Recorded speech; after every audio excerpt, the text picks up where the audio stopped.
Kita belajar dari kisah Nabi Adam alaihissalam dari awal penciptaan sampai diturunkan ke muka bumi. Kisah Nabi Adam alaihissalam. Allah subhanahu wa ta'ala menciptakan Nabi Adam sebagai manusia pertama di dunia. Sebagai umat Islam, mempercayai adanya Nabi dan Rasulnya merupakan salah satu rukun iman. Penciptaan Nabi Adam dituliskan Allah subhanahu wa ta'ala dalam Al-Quran surat Al-Baqarah ayat 30-39. Dijelaskan para malaikat sempat bertanya tujuan penciptaan manusia yang bisa membuat kerusakan di bumi, tetapi Allah menjawab hal itu dengan bijaksana. Dan ingatlah ketika Tuhanmu berfirman kepada para malaikat, Aku hendak menjadikan khalifah di bumi. Mereka berkata, apakah engkau hendak menjadikan orang yang merusak dan menumpahkan darah di sana, sedangkan kami bertasbih memujimu dan menyucikan namamu? Dia berfirman, sungguh aku mengetahui apa yang tidak kamu ketahui. Dikutip dari buku Kisah Para Nabi oleh Ibnu Katsir, Nabi Adam diciptakan oleh Allah subhanahu wa ta'ala dari tanah dengan hanya mengucapkan perintah kun fayakun, sebagaimana firman Allah subhanahu wa ta'ala dalam Al-Quran surat Al-Imran ayat 59. Sesungguhnya perumpamaan penciptaan Isa bagi Allah seperti penciptaan Adam. Ia menciptakannya dari tanah, kemudian dia berkata kepadanya, jadilah, maka jadilah sesuatu itu. Dalam hadis riwayat Bukhari, Nabi Muhammad SAW bersabda bahwa Nabi Adam memiliki tinggi 60 hasta dengan rambut yang lebat. Sesungguhnya Allah telah menciptakan Adam dalam bentuk seorang laki-laki yang tubuhnya sangat tinggi dan rambutnya sangat lebat. Tubuhnya seperti buah kurma yang menjulang sangat tinggi.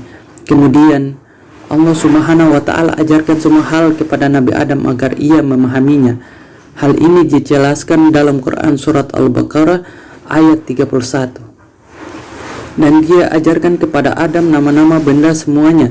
Kemudian dia perlihatkan kepada para malaikat seraya berfirman, sebutkan kepada aku nama semua benda ini jika kamu yang benar.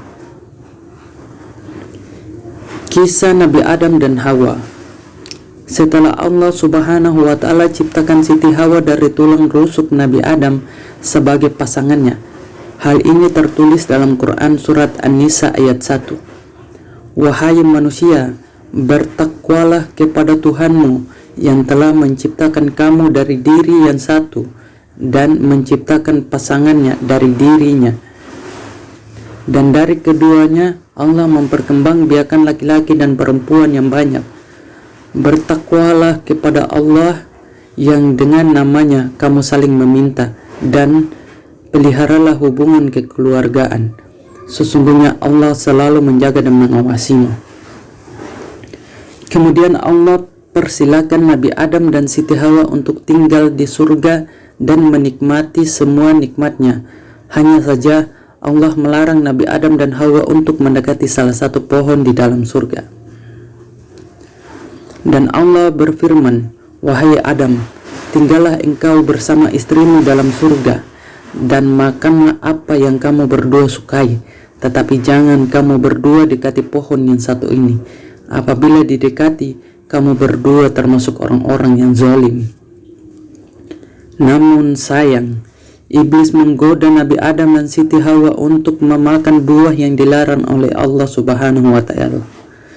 Iblis mengatakan bahwa buah tersebut dapat mengubah mereka menjadi malaikat dan bisa hidup kekal di surga.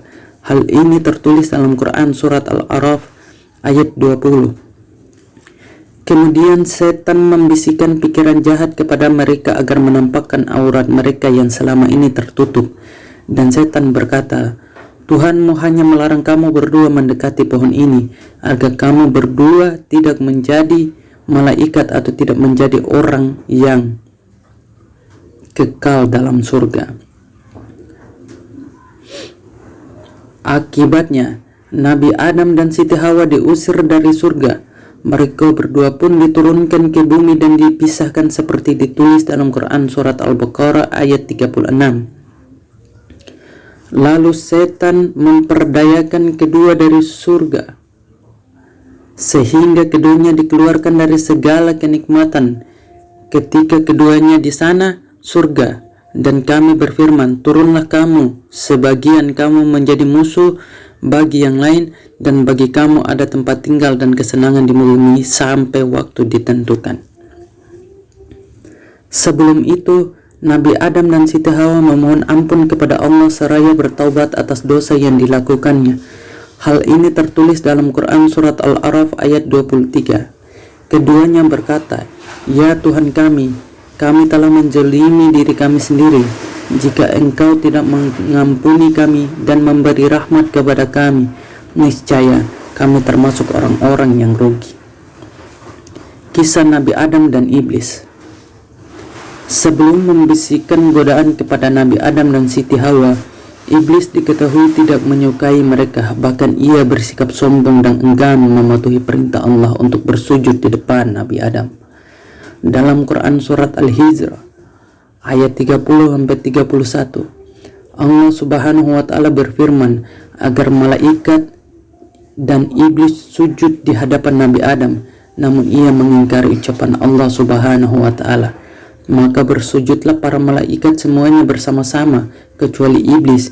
Ia enggan ikut bersama para malaikat yang sujud itu. Iblis beralasan bahwa ia lebih mulia dibandingkan Nabi Adam, sebab Nabi Adam hanya diciptakan dari sebuah tanah, sedangkan ia diciptakan Allah dari api. Allah Subhanahu wa taala pun mengusir iblis dari surganya sesuai dalam Quran surat Al-A'raf ayat 18.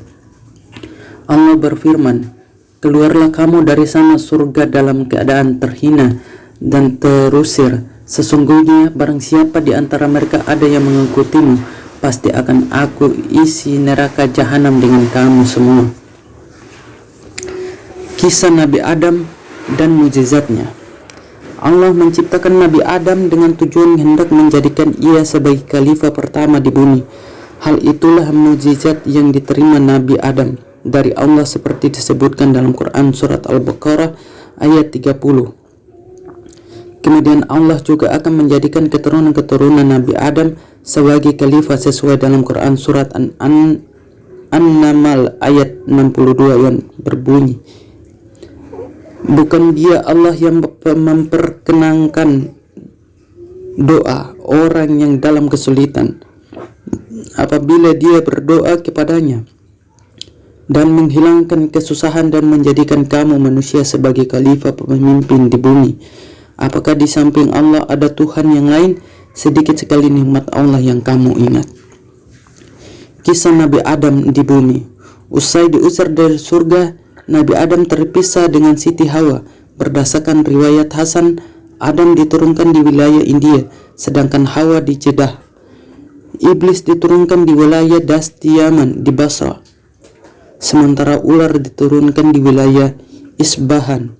Kemudian Ibnu Abi Hatim meriwayatkan dari As-Saddi, ia berkata Adam turun di India bersama turun pula Hajar Aswad.